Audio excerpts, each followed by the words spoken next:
not always an easy call. If we do stories that aren't, that reflect positively on the community, there's got to be a newsy edge to it. That's sometimes difficult to do. Maybe there's something going on in the community to get some money together to help somebody who lost their home in a fire. Now that would be something that we would probably cover that. So I think that reflects positively on the community. But our job is to tell the news, and it's got to have a newsy angle to it. And people may not always like to hear it or see it, but that's the reality of what it's about. Like putting my dead stepson's picture in an interview you did with me a month ago.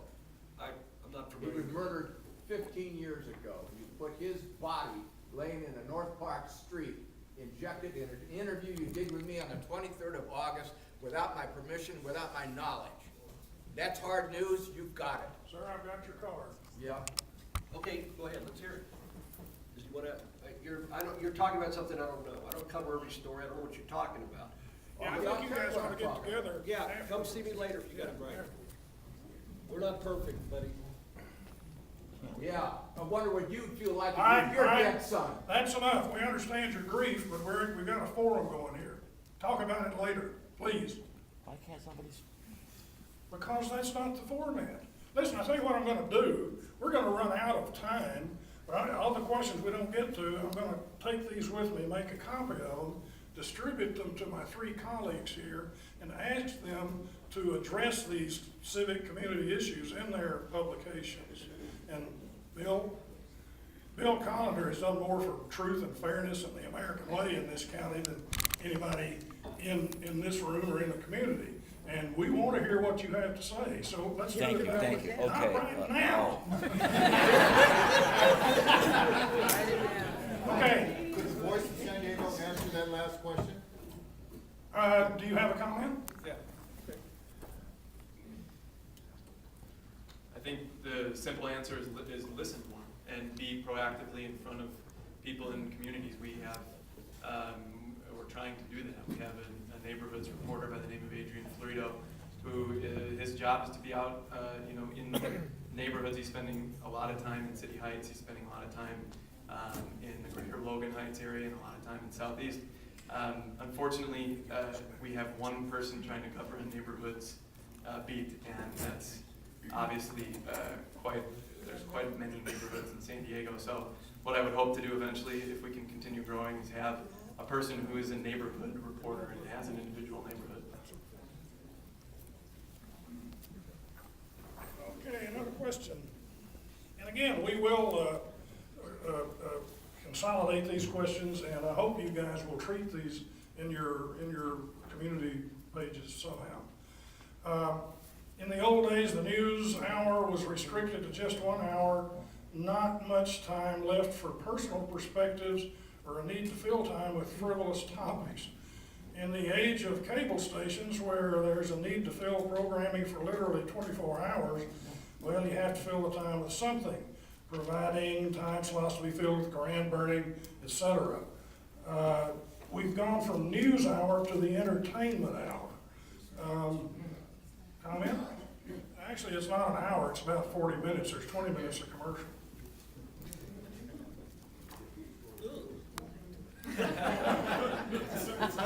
Excellent question.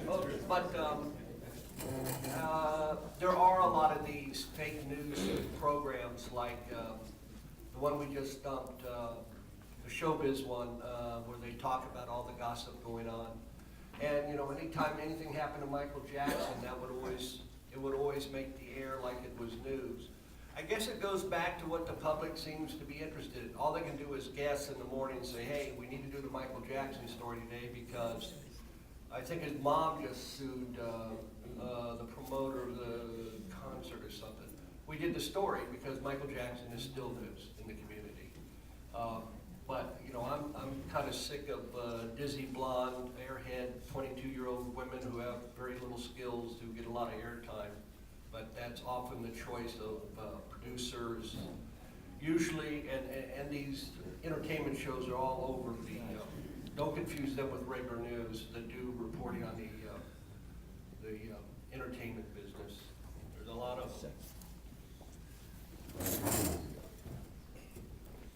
not only for JW, but it has application for all three of you.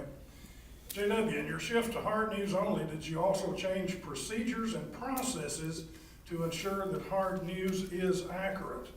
Well, the other two, what are your procedures and processes to ensure that hard news is accurate?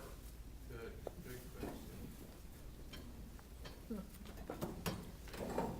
Well, our procedures are sort of time honored, right? We have reporters who have worked their way through usually a number of jobs to arrive at, their different levels of trust that we give them, right? So inside a newsroom, there's sort of a hierarchy. The hard story to the more experienced person, the beginner story for the beginner. And then there's an editing process, right? So when a reporter goes out and writes a story, the editor asks a series of questions and tries to find out, how do we know this? Let's review what different people have said. Does that ring true? Does that add up? Does that mesh with what I know about it and what others know about it? Then the next level of test is we print all of this work, right? So when we write a story and it's wrong, you start finding out really quickly, hey, wait a minute, we're off base on this. There's a part of the world we're not understanding. There's people that we're not talking to. So, I think the system of news for responsible outlets has this really good quality to it of being self-correcting when you're truly engaged with the community. I don't really know how these, we refer to some of these garbage news shows that are on, I don't know how that works or how they get away with that. That would never succeed inside, a real community newspaper, I don't think. Now, I would also say there's always the chance for error through going too quickly, which I do think is a big threat, through genuine misunderstanding, people make mistakes, or through bias, right? We talked about this idea of having too narrow a point of view, and I think that's a whole ball of wax in itself. I'll let the others answer. And you're right on, there are a series of things. I run our investigative unit, so my job is, that's why I don't know what this story this gentleman's talking about. I oversee our investigative stories, so I work with my reporters before they go out, after they shoot, and when they come back in. And we discuss what they found, what are the elements. We have an interesting story going, by the way, Monday night at 11 about the San Diego Humane Society. And you'll see an example of some of the work that we do. It's 11 o'clock Monday night. And then we have other editors, executive producers, and assistant news directors to watch the daily news flow and check the content, talk to people about the issues, look for red flags, review the scripts, and that's kind of our oversight on the broadcast side. 113. We have sort of, I would say, two different levels. One is just it's a sort of daily story, right? Where, the reporter goes out in the community, comes back with a story. They're going to print out the first copy. I'm going to go through it sort of with a red pen and really go to it, which kind of surprises some people, I think, since we're an online publication. But then the reporter works on that, comes back, and we go through it again, and we're constantly challenging them to prove everything they have. And then the third level is through copy editors, whose only job is to check names, check facts, check all these sort of things. It's not a perfect process. It's a rushed process. It happens every day. We make far more errors than I would care to talk about.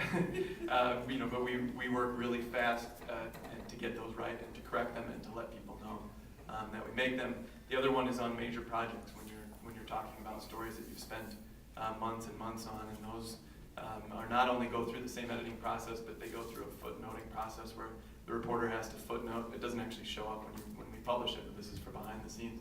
Footnote every fact, where you got it, who said it, what document, that sort of thing. And then on the very important stories, that's going through a lawyer as well. So they have to prove that to the lawyer. But I think the best thing we can do, aside from getting it right, is being very transparent and being very open about it.